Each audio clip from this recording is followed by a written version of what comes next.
Above all else, know this. Be prepared at all times for the gifts of God, and be ready always for new ones. For God is 1,000 times more ready to give than we are to receive. This quote comes from the German Dominican priest, philosopher, and mystic, Meister Eckhart. I believe this quote is a truth that is most relevant today, a calling to your soul to step more fully into your true self. Your spiritual path is filled with opportunities to discover the vast gifts of your unity and your oneness with the divine. I invite you to join me on a journey of discovery, recognizing your readily available mystical attributes and how you can cultivate a more mystical approach to your spiritual awareness and practices. This is the time for your mystical reawakening.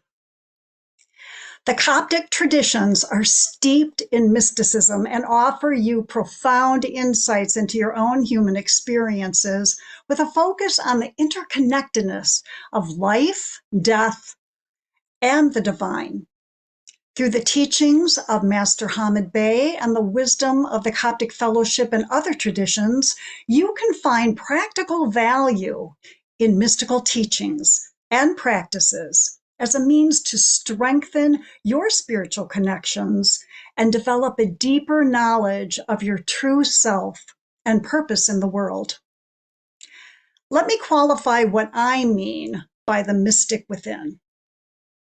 A mystic is someone who has glimpsed the eternal and chose to pursue more practices of the esoteric, mysteries, and the mystical way. I believe mysticism is an invitation extended to us all. I'm not suggesting that you become a hermit or join a monastic order and pursue a life apart from the life you have built. You don't have to write or speak profoundly about spiritual truths or hold complicated yoga poses or even study other mystics to awaken the mystic within. I invite you to fully embody the gifts, talents, and wisdom that you possess. All you have to offer is so critically needed on the planet right here and now. I'm encouraging you to take a deep dive into the whole of you, your innermost being, your true self, your spiritual essence. My premise is this: each of us is uniquely made, yet we are all born blessed with spiritual DNA. My invitation is that you embrace the probability that you have within you the qualities of a modern mystic that can be developed and expanded into the best version of you. The fact that you are here listening, that you were drawn to this topic, and the title is no coincidence. You are here for a reason. And I believe that reason is that claiming your mystical self resonates with you. Either something deep within you is curious as to how you fit into the mystical framework, or you already know this about yourself, and you'd like to explore ways in which you can deepen your experiences on the mystical path.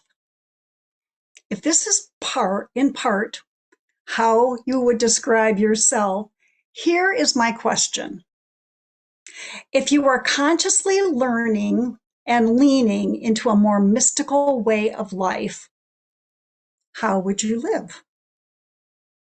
I'd like to share these keys to grow your mystical awareness and call forth the mystic within. I've placed these listed keys in no particular order or of importance. As I share this abbreviated list, think about the keys with which you identify. Some will seem obvious, and that is purposeful. I think about the keys with which you understand how easy it is to think about mystical things happening to others, but not me. How many times in the past may you have second guessed what you just witnessed, heard, or experienced, downplaying its mystical significance? Perhaps you've had moments to that self-doubt and that second guessing yourself. So the mystic has a strong desire for spiritual growth. Spiritual growth takes many forms, and this statement is probably true for all of us here. Or why would we be here? I encourage you to ask, how do I define my own spiritual growth? Do I have a set of daily practices? Do I follow a spiritual tradition that directs my spiritual development? You may already have the answers to these questions. Some of the answers are multi-layered. Great answers come from deep questions. Taking time to contemplate your path to spiritual growth and will bring the rewards of deeper understanding of your own spiritual path. A mystic has made a commitment to love and demonstrative compassion. Committing to love more deeply and fully and align yourself with compassionate action is what many who are spiritually conscious strive to achieve. It is typically foundational to those with a spirit-led focus. By pouring more love and compassion into the world and towards others, you help not only to raise your own consciousness, but the collective consciousness as well. A mystic develops their intuition. The development of intuition takes trust. It's safe to say you have probably been in a situation where you did not follow a nudge, a hunch, or trust an inspired thought, largely because you didn't trust yourself. That lack of trust or confidence in your own insights likely prevented you from taking helpful action. Maybe it felt awkward to tell someone, or perhaps there was just enough self-doubt that you didn't dare say something for fear of embarrassing yourself. How many times has this ever happened to you and left you regretful for not having done or said something that would have made a difference? I know I've been there. Learning how your intuition communicates with you is crucial when developing trust to put those intuitive messages out into the world. When someone you know speaks well to you, or someone you know well speaks to you, their voice is familiar and you recognize it. You don't even have to see them to know that, oh, I know who this is. Learning the tone of that still small voice within you that speaks to you then builds that relationship with your intuition that helps you rely on and trust in the wisdom that is being shared. If you're someone who gets an intuitive feeling, begin to act regularly on that guidance that you receive. The more intuition knows it's heard and felt through your awareness and action, the more freely it will guide your way. When I was in my early 30s, I was going through a divorce. I was overwhelmed every time I sat down to meditate. I was overcome with worries for my children, my finances, and the fears of our future. I had difficulty settling down to hear the guidance that once came so easily to me. Out of frustration, I lamented, to God, God, I can't hear you the way I'm used to hearing you. So I need you to be loud, brief, and to the point so I know it's you. Up until then, I didn't know that I could ask for what I needed and have it show up in such a practical, tangible way. But an amazing thing happened. My prayer took wing and started showing up for me almost immediately. The messages or circumstances didn't require me to be silent or meditating. They were always loud, brief, and to the point, just as I asked. Don't forget that book, as I was heading out the door, and I would have needed that book for a meeting later that day. Traffic opened up when I was running late so that I could make a left turn and get where I was headed on time. So-called problems had solutions before they threatened to undermine my peace of mind. And here is the key. I began to wrap those answers from my intuitive voice in gratitude. The more I recognized the spiritual help of my intuition, the more the intuition grew and communicated with me. As my relationship with my intuition grew more deeply, more profoundly, through my trust and action, the more I was given. Intuition grows through your trust and action.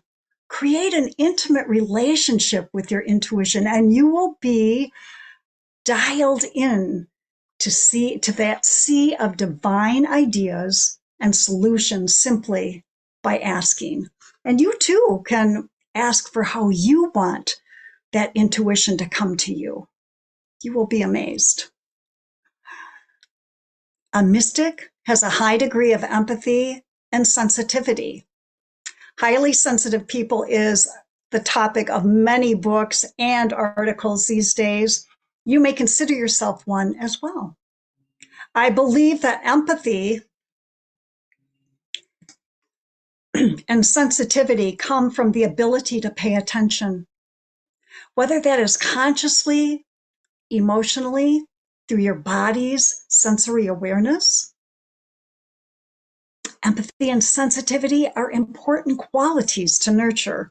The world and its people certainly need more caring through empathetic practices and those who are sensitive to others' needs and pain. It is also important to practice healthy boundaries and self-care when you are highly sensitive and empathetic, so as not to burn yourself out. A mystic demonstrates humility. Humility encompasses surrender as a means to be more teachable in the goal to becoming more attuned with the divine. You can measure whether or not an experience is considered mystical by this question. Did it lead you to grow in virtue by becoming more loving, courageous, and humble? My mentor, friend, and the former director of the Coptic Fellowship, the late John Davis, spoke of the virtues of humility often and led by example, walking his talk. He was a strong yet humble leader who uplifted those around him by his words of appreciation, love, and thoughtful actions. A mystic is curious about mysteries of the unknown and is eager to learn more. Be a lifelong learner. Use that last key of humility and remain open to new information, ideas, teachings. Also be open to ancient ideas wrapped in new packages. Develop your sense of wonder and awe in this wondrous world that is so full of possibilities and potential. Explore question, dig for answers and meaning. Venture forth with the innocence of a childlike mind, the mind of the novice, being open and eager to learn more about the mystical, magical, marvelous world in which you live. A mystic embraces the oneness with the divine. You may have put experiencing mysticism or following a mystic's path in a category that is out of reach for the everyday person. I once thought that myself. However, practicing meditation, contemplation, reflection, and spiritual study are all examples of embracing the oneness of divinity. These and other practices are already part of your spiritual work. Embrace the oneness in all things. The divine is woven throughout all of the details of life. Mysticism transcends the dogma and constraints of religions in search of a personal connection with the divine. There are mystics found in and across all boundaries of all religions and spiritual traditions. Mystics typically seek a direct connection with the divine and do not rely on established doctrines and rituals of any one religion or spiritual tradition. I believe that these keys apply to many on a spiritual path. That is what got me thinking. There must be a mystic within all of us. As I began to play with this idea and research it, I found that I am not the only one who thinks this. The internet is filled with sources and options that corroborate this line of thinking. In her recent book, Ordinary Mysticism, Mirabai Starr says, all you have to do is walk the path of the ordinary mystic and cultivate a gaze of wonder and stop onto the road. Keep walking. Rest up and walk again. Fall down, get up, and walk on. Pay attention to the landscape, to the ways it changes and the ways it stays the same. Be alert to surprises and turn with the turning of the seasons. Honor your body and train your mind. And keep your heart open against all odds. Say yes to what is, even when it is uncomfortable or embarrassing or heartbreaking. Hurl your handful of yes into the treetops, and then lift your face as the rain of yes drops its grace all over you, all around you, and settles deep inside you. With this backdrop, I invite you to allow yourself to open your heart to your own inner mystic and cultivate a new relationship with this presence. Your mystic longs to connect with you and come into a deeper bond with you. I would like to lead you in a short meditation to meet that mystical aspect of yourself, to begin a conscious rapport and collaboration with this esoteric treasure within. So, if we will begin by finding a comfortable position. Let your hands rest softly in your lap or by your sides. Close your eyes and take a slow, deep breath in and a gentle breath out. Focus on the rhythm of your breath, breathing in the light of the dawn, breathing out the thoughts of the day, melting tensions, relaxing your body. Let the outside world recede as you come into the quiet sanctuary of your heart. Imagine a soft golden light glowing in the center of your chest. With every breath, it grows warmer, brighter, more alive.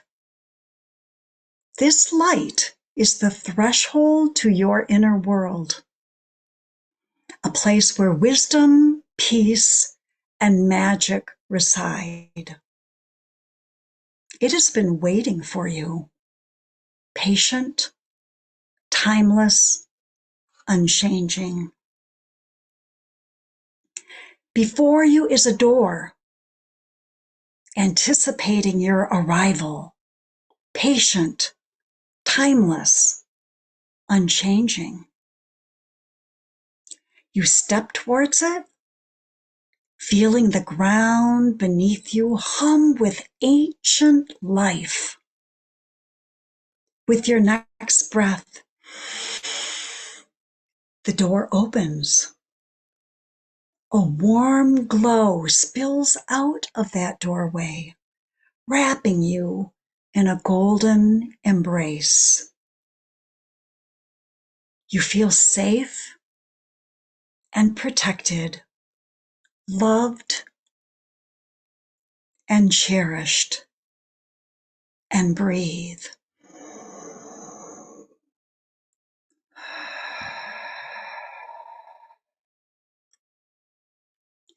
This is the home of your inner mystic, the part of you that remembers the language of the stars, the rhythm of the tides, the whispers of the wind. You enter.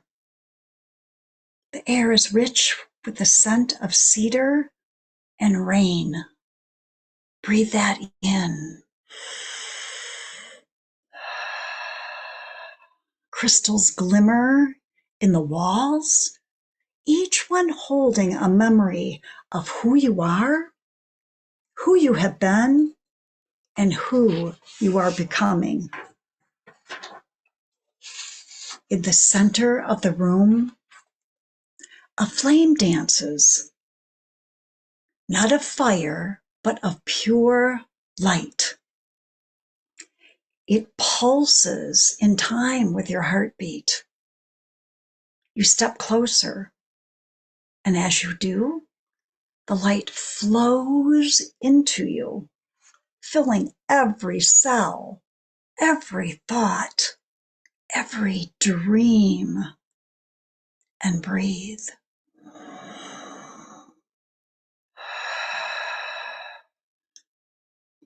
As you breathe, see yourself walking along a gentle path towards this light. At its center, there stands a welcoming figure with arms outstretched, inviting you closer. Your eyes lock with your inner mystic, the mystic within your heart. They may look like you, or they may appear in a form that feels ancient, yet familiar, sacred. Their eyes hold the depth of oceans. Their presence feels like home. And breathe. You remember now. You are not separate from the earth nor from the sky. You are the bridge between them, a traveler of both worlds. The flame settles gently into your chest, a quiet promise that it will never leave you. Your mystic places a hand over your heart. You feel a wave of warmth and clarity flow through you.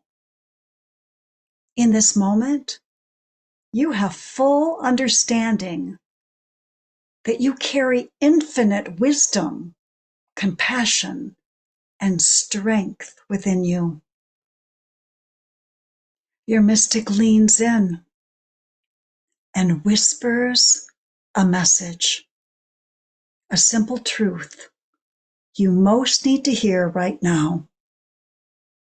Let it settle deep into your being and breathe.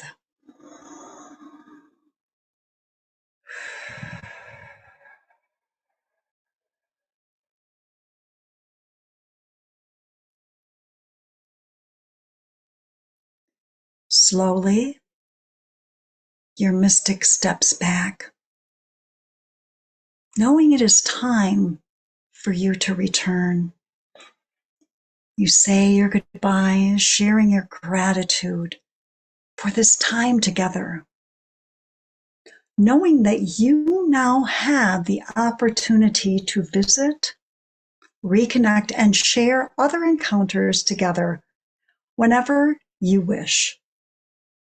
The golden light, that flame of the mystic, remains in your heart, steady and radiant. You back away, carrying with you the memory of this meeting and the personal mystical message communicated just for you. You come away knowing your inner mystic is merely a thought and a heartbeat away. You step back through the door. It closes softly, but you know the way now. You carry that glow with you and you breathe, becoming conscious of your breath and your surroundings. You begin to wiggle your fingers and your toes, becoming aware of that pressure of whatever you sit upon, coming back fully into this time and this space, carrying the ever-present mystical light with you. Breathe in deeply. Exhale slowly. When you are ready, open your eyes, giving thanks for this heart connection with your inner mystic.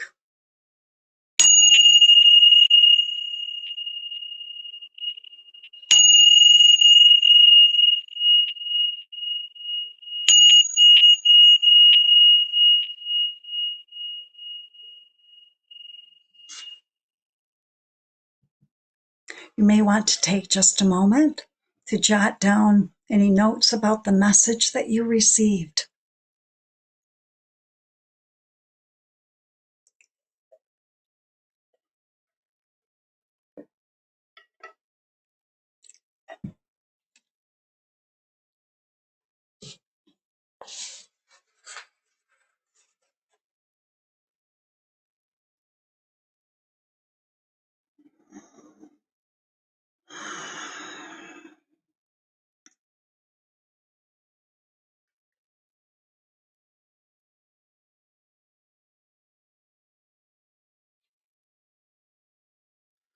In my research, I read that true mysticism is a relentless pursuit of truth. It is what Eckhart Tolle refers to as a commitment to die before you die and realize there is no death. That's pretty deep. And I feel you can practice mysticism in simple everyday ways, many of which we have learned from the Coptic Fellowship and other spiritual traditions. So I have some ideas to share with you, ways to cultivate your mystical practices to awaken that mystic within you. And I've grouped these into 3 sections just to help myself organize my thoughts and ideas. I believe many of these points can be a multiple in multiple groups as well. But for our purposes, I've chosen the categories of body, mind, and spirit. When you think of body and how it creates a gateway to the divine, I think of the physical things that can be done to cultivate mystical living. Spending time in nature and rediscovering your true nature through nature. So much opportunity to feel that sense of wonder that we talked about before. In nature, you can tune into your senses, your surroundings, and bring your attention to notice the world and life around you, to notice what you're noticing. Breath work, which is so foundational to many traditions, creates a bridge between body, mind, and spirit. I truly do feel like that is the portal, and somewhat underrated until you really get into the magic of breath work. I highly recommend it. Singing, playing a musical instrument paves the way to vibrational connection with the divine. Yoga, Tai Chi, Qigong, and other movement practices strengthen the body, mind, spirit connection. What I call practicing the pause is about paying attention. You stop, you pause, you pay attention to what's going on, what's happening in your body. What are you feeling? What are you sensing? What are you thinking about? It helps you check in with yourself, your feelings, and what is coming in your environment. When we look at the practices of mind, practicing the power of letting go and simplifying produces many rewards by unburdening your mind so it can focus on higher mind purposes. Establishing a daily meditation or mindfulness practice and engaging in the silence builds that opportunity to listen to the divine. Studying the wisdom of mystics, learning about what revelations their words might spark within you will be rewarding in its revelations. Journaling your thoughts, impressions, and those aha moments can deepen your insights into mystical thinking.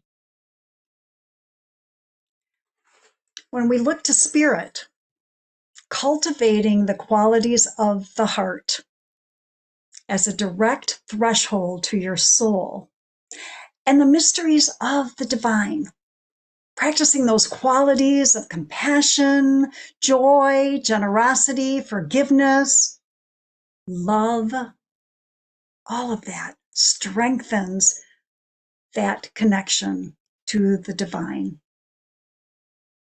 Investing in yourself, learning all you can about your true self and the purpose that you have come to perform through spiritual endeavors will guide you in that work and service that you are meant to give, where you best can use your talents, your gifts to offer your highest and best to your corner of the world. When you know your authentic self, you better understand the direction of your spirit-led path. This list could go on, and I'm sure that you have your own ideas that could go on this list. Hopefully, many of these have resonated with you. This is just the beginning. By incorporating these practices into your daily routine, you can create a mystical awareness and unlock the hidden wisdom within you. You don't have to do all of them. That's overwhelming. That's a big, long list. But I suggest that you decide to do a practice or 2 practices that you incorporate into your everyday life, just to build that continuity. And you will be amazed at what it opens up for you. Remember, the journey to awakening your inner mystic is a personal one. So find the rituals and practices that speak to your heart to grow your awareness and unlock the deeper wisdom in you. Which ones resonate best with you?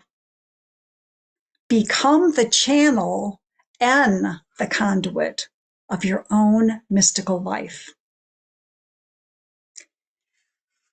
In closing, Hildegard of Bingen, who was a 12th century Benedictine abbess, composer, writer, mystic, and visionary, reminds us, dare to declare who you are. It is not far from the shores of silence to the boundaries of speech. The path is not long, but it is deep. You must not only walk there, you must be prepared to leap. Thank you. All right. Thank you. Thank you, Darcy. That was amazing. So much wisdom there. You might think I'm going to have to listen to it about 3 more times just to get it. Editing is, one of my challenges. The teacher in me, I guess. Yeah. The teacher in me. Nice job, Darcy. Thank you. Yeah, so if anybody, folks would like to unmute, and if you have any questions or comments for Darcy about her talk. No. More faces. Hello, everyone. You reminded me so much of the Monk's Walk for Peace. Oh, I That whole loved thing. that. I loved following that. Thank you. That's a huge compliment. Thank you, Lori. You deserve it. Yeah. My friend. Yeah, I like the part where you reminded us that everything is a mystical experience if you learn something from it, right? Sometimes you're like, "Oh, this hurts. How the heck is this mystical?" Right? Absolutely. And that's great. That's a really great reminder that those things that hurt us can actually help us.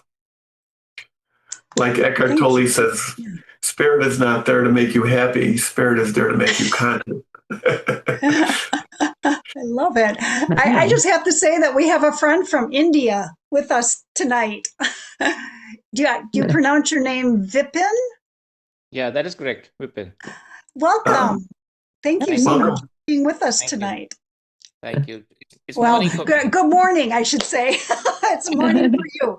I'm way in the future. I'm way in the future for you. I'm the man who saw tomorrow.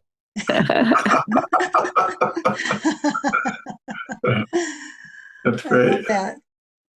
Yeah, so how's tomorrow going to look for us then? The future's so bright, you gotta wear shades. Oh. All right, I like it. It's all clear, all green lights. Don't worry. Good deal. How many of you, I have a question. How many of you have thought of yourself in terms of being a modern mystic? All right, Alan. What was the question again? Lori, did you have your hand up? Well, it's like it just being developed and like the monks in love and peace. Mm-hmm. And that's being a mystic. It's just simply living in love and peace. Yeah. So they're all mystics. I'm sorry, what was the question again? Can be too. Can you repeat the question, Darcy? Oh, I said, how many of you consider yourself a modern mystic? Yes. Okay. Claim Uh, that. Yes. Good.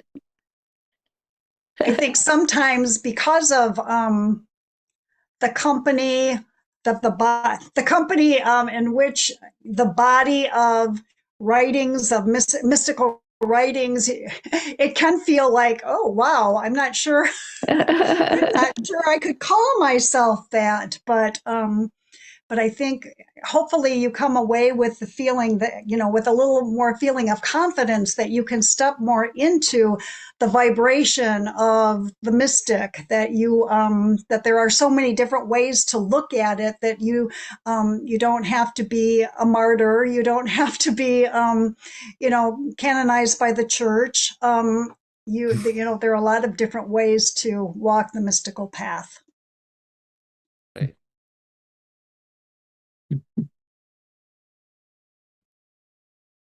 I have a question about the mystic within. And because I'm so new to this may be basic, but is it actually me, the mystic within, or is it sort of like a connection to other beings? Or can you help me understand that a little more? Sure. And for my answer would be it's very personal for each of us. Like I kind of said in the meditation, maybe this mystic looks like you, or maybe it's just more of a being that's kind of familiar, or an essence of, a guide, a spirit guide or something like that. But the more, I think, the more you lean into that and do some, create more of a relationship with that aspect of yourself, that might help you answer that question for you. Does that make sense? Yes, I hadn't really thought about if I'm not on my own team or my own side, that it's like kind of denying or turning away from the mystic within. Mm. And that makes a lot of sense, that if it's self-destructive thinking, leaning into that path, I do feel worse and I feel lower vibration. I feel less empowered, less motivated, less loving. And then you talked about the loving side and kind of how when you're feeling, I think there was something about when you're feeling love or goodness, kindness, that is kind of a sign that you're on the right path. Yes. Love, if you're feeling love about something, in my opinion, that's like the highest that's the highest indicator that, oh, okay, I'm leaning into more of that. I think about love, gratitude, joy, those kinds of higher mind feelings and virtues that this this world desperately needs more of that. Um, Probably always, but definitely I'm feeling that in my own circles, that we just need to be spreading that as much as we can, if Yeah. that's helpful. If I may add Well, something to that. Yes, Vipin? Yeah, because Julie said it very right. When you feel love, you feel that you're on the right track. So you get a lot of tingles and you get positive vibrations. You get goosebumps when you think of something, that you're planning something, or you're on this, or you want to do something, and then that's a message from your higher self, from your guides, that yes, you're on the right track. I That is a love feeling of that. love. So you get that body confirmation through Yeah, feeling and sensing that, ooh, okay, this feels good. yeah, exactly. Absolutely. Thank you. I think Marianne has her hand up. Where'd you go? You moved around there somewhere. Oh, there you are. Yes, Yep, I Marianne. do. I do. I had an experience yesterday that kind of resonates with what you said about glimpsing the eternal. And so I like to share that for me, being a mystic means deep listening to other people and their experiences with the divine acting in their lives. That's what I had yesterday with a person that I was chatting with. So it's not just about what I experience, but listening to what others are experiencing and how the divine is acting in their lives. There's the oneness that I talked about, the thread of the oneness, that it's inclusive. And I thank you for sharing that. Yes, it doesn't have to be a solo journey into the mystical way. It's very much about connection because we are all divine. Go And ahead. I've seen people who are very, very giving. They give everything to everyone else, but they're unable to give to themselves. And so also learning to love yourself, to be alone with yourself and feel that joy with yourself too. Because we certainly can feel joy in giving, but can we feel joy in receiving? Yes. Right? Yes. Yeah. Absolutely. I love that. I love that. Yeah. There you go. There you go. Nice visual, Vipin. Yeah. I like it. I'm curious, just by a show of hands, no one has to share or anything, but were any of you able to hear a message from your inner mystic? I know sometimes it's hard when there's a certain amount of time, and I know that when I'm being guided, it's just like, oh, I need more time. Don't keep going yet. I need to listen harder. So sometimes it's a little harder to come through, but I thank you for those who shared.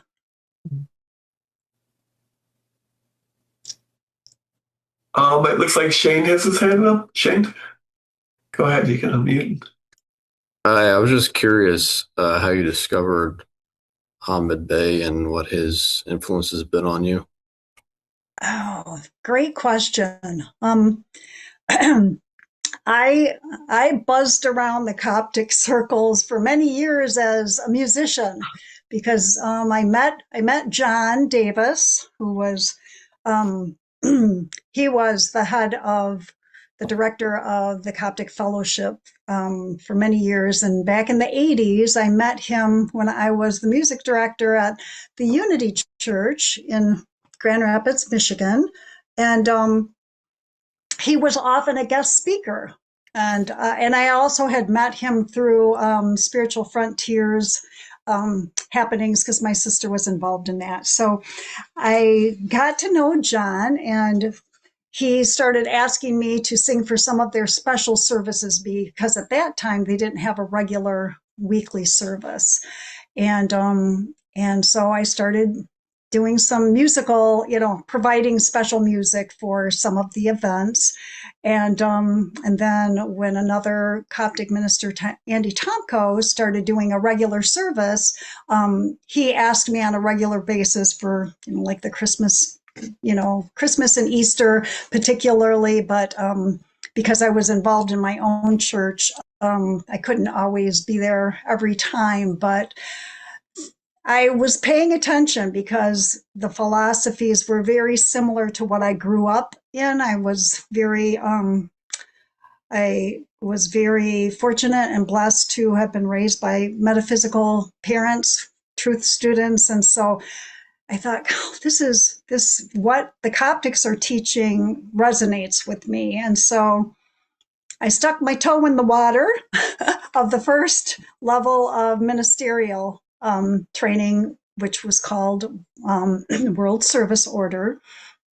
And then I became, a teacher, Coptic teacher. Lori was part of my experience in WSO and as a Coptic teacher, and then I became a Coptic minister.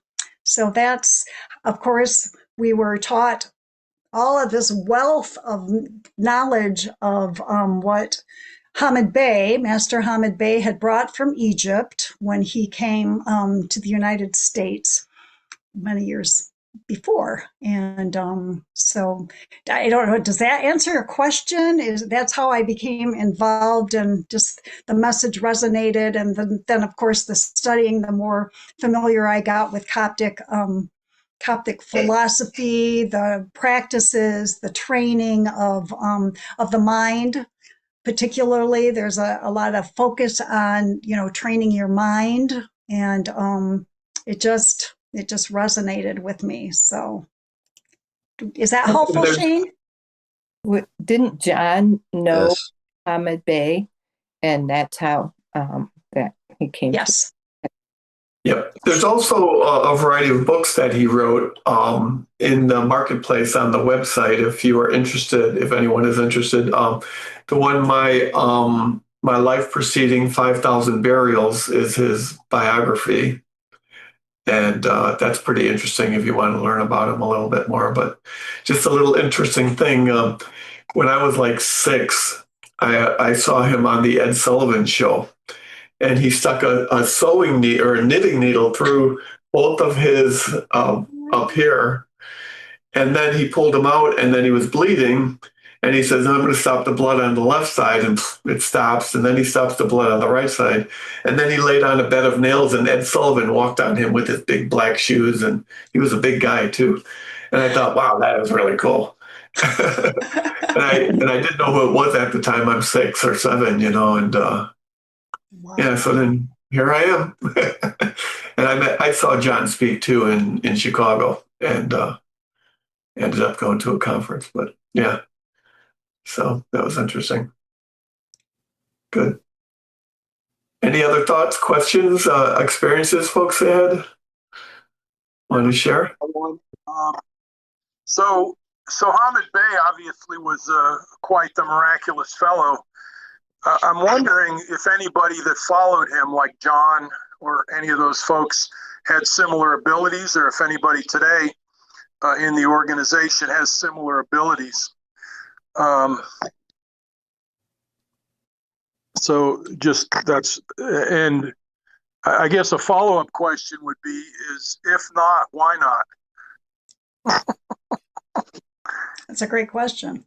Well, I have a theory on that because he grew up in the mystery schools of Egypt where he was trained in the temple, and so the book of 5,000 Burials talks a little bit about it. But since it was a mystery school, I believe he was sworn to secrecy because he talked about using self hypnosis all the time, and yet he never taught anybody even how to do self hypnosis, right? That we know of, right? But but I mean, the teachings are full of mind stuff, and they're written on many levels too. They're truly mystic writings because every time I read it, I see something different in it. You can read one paragraph and go, and then I highlight something, and then the next time I read it, I highlight something else, and before you know it, it's all just a big writing of yellow highlight. Steve, I thought you were going to tell me now that you're retired, you're kind of working on that whole bed of nails thing. So yeah. No, I still have to work on not hitting my thumb when I'm hammering a nail, and let alone laying on it by the nails. My perception of it was that he recognized that those kind of demonstrations got attention, but in his mind, they were just simple party tricks. And the real value was in the information that he had available to share. And so that's where all the attention was. And because he felt the information was far more valuable, so did his followers. So his followers just weren't that interested. Well, everything Hamid Bey did was a result of his mind and the control of his mind and his breathing. And so he left behind 350 lessons, teaching us, sharing with us how to do our breathing, do our exercises, how to master our body. It wasn't so important to be buried alive, although, like Alan said, it did challenge Houdini. and things like that. But our mind is a very powerful thing, and he wrote a lot about that and taught a lot about that. And so he taught us how to be mystics, really. Yes. Where can you find the 350 lessons? Well, they were put on a CD, a digital, they're on a PDF format. And Yeah. Steve, can you talk more about that? Yeah, you can find them on Amazon if you wanted it like in a Kindle format, or if you go to our marketplace, I think that's a PDF format. Yeah, the lectures, It's is that what you're talking the about? Lectures of Hamid Bey. Okay. There's 10 versions there's 10 editions on Amazon. They're, I don't know, a few bucks a piece. And then you can get the PDF on our website, thecopticcenter.org, under marketplace. It's there. Which, by the way, 10 different ones? pardon me? Like it's broken up into sections? On our marketplace, it's one, but on Amazon, it's broken into 10 sections. And the other thing, if you have a difficulty reading the PDF, if you email it to a Kindle, it will automatically be converted into Kindle format. Oh, yeah, I just found Looks the like link Alan's to put it in the chat. Item on the marketplace. And there's other ones there too. Egypt's Master Voice is very good in terms of teachings and life. That's more of an advanced one, I would say, right? Probably. that the home study course? Egypt's Master. There's also Home Study, which I'm not sure is on the website yet. We're in the process of converting it. We have to get a volunteer to proof it because it doesn't convert entirely easily, readily. Okay. Yeah, so there's plenty of materials. And then we have our conference coming up in March 21st, right? Which is some very great speakers and things, which not necessarily from Hamid Bey, but in the same vein as the teachings of Hamid Bey. Yeah, I've always been fascinated with Jesus' comment that the things I do, you too shall do, and greater things. Correct. So, my question's always been when. Yeah. Well, be careful of what you speak because your word is very powerful. That was one of the things that John used to tell us. The word is the sword. It's your way of cutting into everything. And what you say, I can say from my own life, there was a long time that I drove by a house that was for sale that I always wanted, but didn't think that I could afford. And it wouldn't, the thought of it wouldn't leave me. And every time I was with people, I would say, there's this house that I drive by, it's still for sale and it's the most beautiful place. And I don't think I can afford it. And at some point, something said to me, stop saying I can't and say, how can I? And as soon as I changed my thoughts and my words to how can I was able to afford it and I was able to live in, I lived in it for 40 years. Wow. I'm now retired in a retirement community, but it was the most beautiful home. And it was because of that having faith that I was able to do that. And then another time I won a trip to Hawaii and a number of things just because watch the words that you say and have faith. And you'll get chills. I get chills when I think of it. There are different things that have happened. And before, Darcy was saying, you'll have some physical reactions in some things and you'll know it's happening. You'll know this is coming. This is real. Those goosebumps that Vipin talked about. Yeah, I'm getting the goosebumps right now just talking about it. I love it.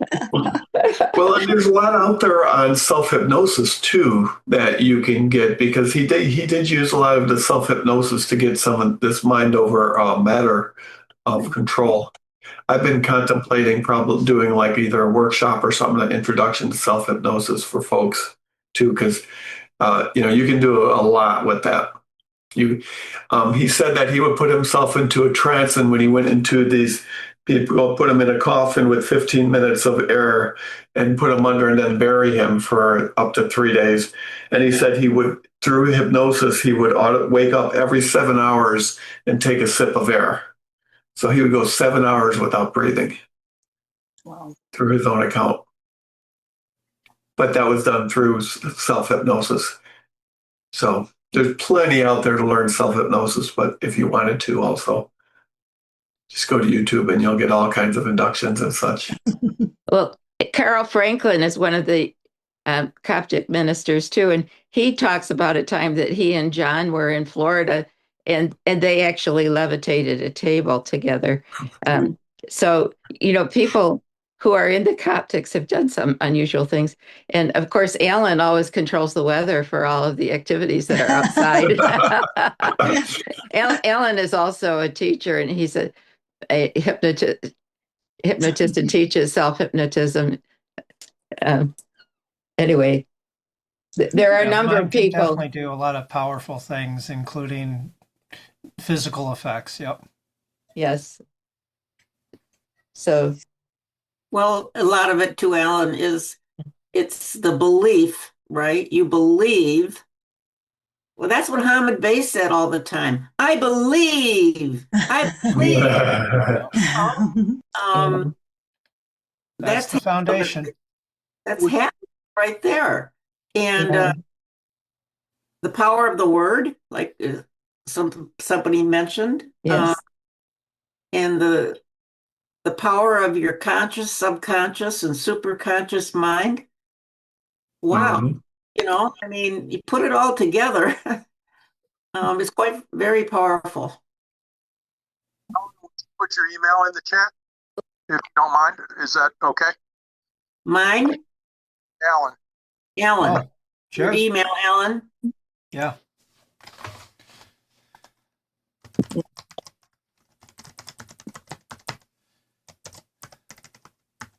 Oh, Darcy, you created a lot of conversation. Sorry, put in my email as well as my main website.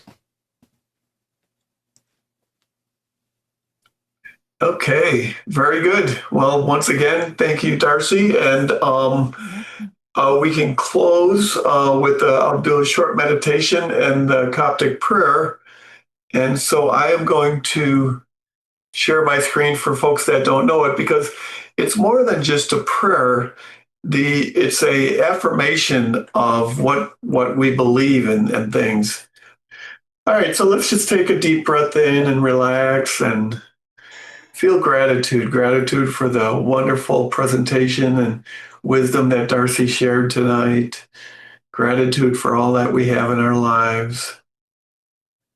And then we can say the Coptic prayer in closing. It's kind of like I said, more of an affirmation. So we can go ahead. Heavenly Father, make my heart thy garden of joy and happiness, thy temple of peace. May the radiant lights of the Spirit illuminate the pathway of my life, uniting my soul and mind into one thought of love.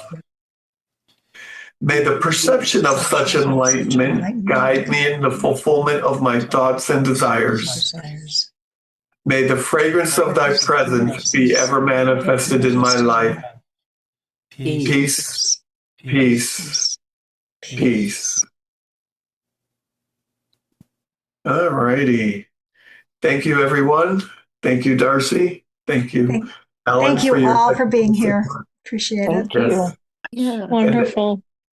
Everyone have a wonderful evening, and we'll see you next week. Thank you. Bye-bye. Good to see you. Bye.